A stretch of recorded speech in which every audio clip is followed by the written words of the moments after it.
ஏதாவது இருக்காடா? ஆமாப்பா, சொல்லணும். ஆனா நீங்க கோவப்படக்கூடாது. ஏய் அப்பாப்பா பாத்தீங்களாப்பா, இப்பவே உங்களுக்கு கோவம் வருது. ஏய் சொல்லி தொலையாண்டா. அம்மா இப்பவே சொல்லிட்டேன், நீயும் கத்தக்கூடாது, திட்டக்கூடாது. ஆமா, நான் கத்துறதெல்லாம் அப்படியே நீங்க 2 பேரும் மதிச்சிட்டாலும் என்னன்னு சொல்லு. வேலை விஷயம் தான்ப்பா. திரும்பவுமாடா? ஏண்டா சங்க வேலை தான், அதான் அப்பா சொல்லித்தரேன்னு சொல்லிட்டானே, அப்புறம் என்ன? அந்த வேலை இல்லப்பா. வேற?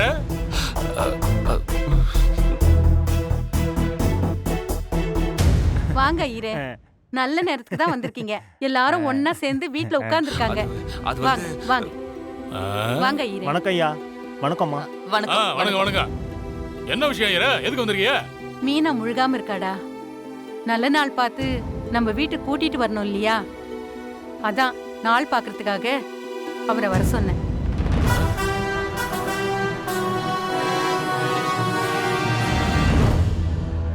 இந்த வாரமே நல்ல நாள் இருக்கு.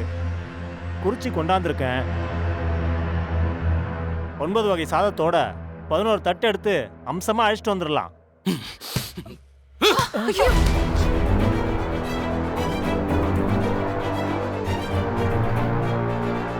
ஐயரே கிளம்புங்க. டேய் தென்னரசே, அவரை போய் அனுப்பிட்டு வாடா. ஐயா, தப்பா எதுவும் சொல்லிட்டேனா? இல்லங்க ஐயரு, அப்பாவுக்கு தெரியாம கூப்பிட்டாங்க. அப்புறம் கூப்பிடுறோம், போங்க போங்கன்றல, போங்க.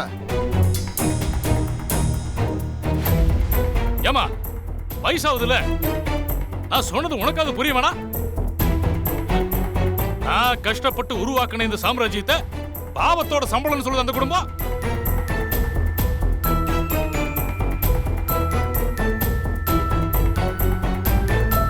என்ன பாவத்தை பண்ணோம்? நாங்க கடனா கொடுத்து வசூல் பண்றது தப்புன்னா பேங்கும் அதே தானே பண்ணுது. அவங்களுக்கு ஒரு சட்டம், எங்களுக்கு வேற சட்டம், அப்படியா? எனக்கு மகளா பிறந்து ஏன் காசுலயே வளர்ந்து என்னைய தூக்கி எறிஞ்சிட்டா உன் பேத்தி. அவளை சீர்வரிசை செஞ்சு இந்த வீட்டுக்கு கூட்டு வரணுமா? என்ன விளையாடுறீங்களா? மாமா, அவ இப்ப முழுகாம இருக்கா. எதிர்பார்ப்பா இல்ல, குழந்தைக்காக. ஒரு மண் அவசியம் இல்ல.